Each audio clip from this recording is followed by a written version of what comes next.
Je l'ai vraiment vécu détendu et du coup j'étais libéré, quoi. Je faisais de la météo comme j'en ai jamais fait encore. Je soignais mes trajectoires. J'étais vraiment dedans à fond à 100%, quoi. Jusqu'au poteau noir. Au poteau noir après ça s'est déréglé un peu parce que c'était comme tous les autres, j'ai pris un coup sur la tête après 3 nuits sans dormir.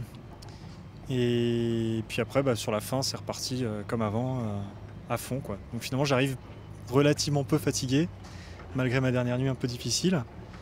Et puis avec des images vraiment. C'est difficilement descriptible, quoi. C'est quelque chose de.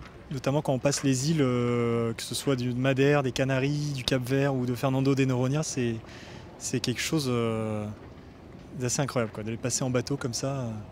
C'est même frustrant de ne pas pouvoir le partager avec quelqu'un, sur le coup, sur l'instant.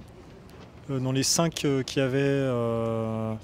Dans les 5 qu'il y avait à Madère, là, parmi ces 5-là, il y en avait 5 qui pouvaient prétendre la victoire, je pense. Avec peut-être un petit plus pour Stéphane et Thomas Ruyant. Mais c'est vrai que sinon c'est marrant parce qu'on retrouve vraiment dans le désordre cette fois-ci, mais on retrouve les mêmes personnes qu'à Madère, quoi. 1, 2, 3, 4. Peut-être pas le 5e, mais en tout cas dans les 4 premiers. Je suis vraiment super content, quoi. Parce que ce projet-là, j'y pense depuis fin 2005. Depuis le jour où j'ai commencé à penser à dessiner mon bateau. Après, il s'est avéré que c'était un bateau qui a été dessiné pour Yves Le Blévec. Le plan a gagné il y a 2 ans. Et là, ça s'enchaîne. Je fais ma transat, je fais 3. C'est une histoire de rêve, quoi. Ça a été très dur. Ça a demandé beaucoup d'engagement physique et financier et de temps, mais le résultat, il est là, quoi. Vivre comme ça 3 semaines en mer tout seul, de toute façon, forcément, on passe par des phases d'introspection.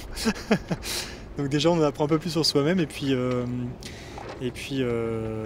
ouais, c'est une expérience incroyablement enrichissante, quoi. Incroyablement enrichissante. Vraiment. C'est un peu un combat, quand même. Enfin, naviguer sur des bateaux comme ça, c'est un peu un combat. Enfin, clairement, c'est un combat, quoi.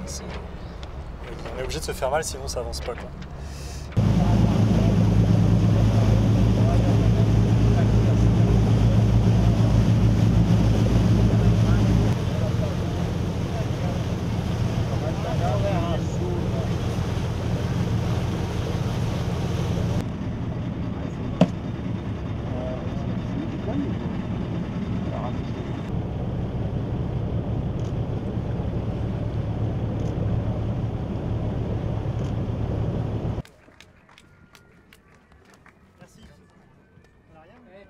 Bravo. Ça se mange comment, ça?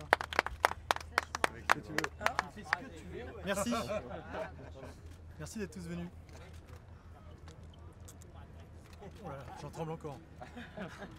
Depuis hier minuit, je suis à la barre et je commence à être un peu fatigué. Et là, en plus, je me suis fait avoir comme un bleu à l'entrée de la baie, comme si j'avais jamais fait de régate. Ça m'énerve. Donc il y a un peu de déception quand même là. Ouais, il y a un peu de déception, mais en même temps, bon, voilà, je suis à ma place, je suis troisième au général, ça va, quoi. C'est pas. Ce qui est marrant, c'est qu'on a navigué à vue avec mes 2 compères pratiquement tout le temps, quoi. Ça, c'était incroyable.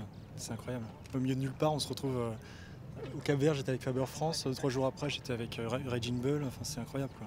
Et ça va laisser des images incroyables. Notamment les passages des îles, Tenerife, Cap-Vert, Fernando de Noronha, c'est à tomber par terre, quoi. C'est à tomber par terre. On sait pourquoi on vit, quoi, quand on voit ça, vraiment.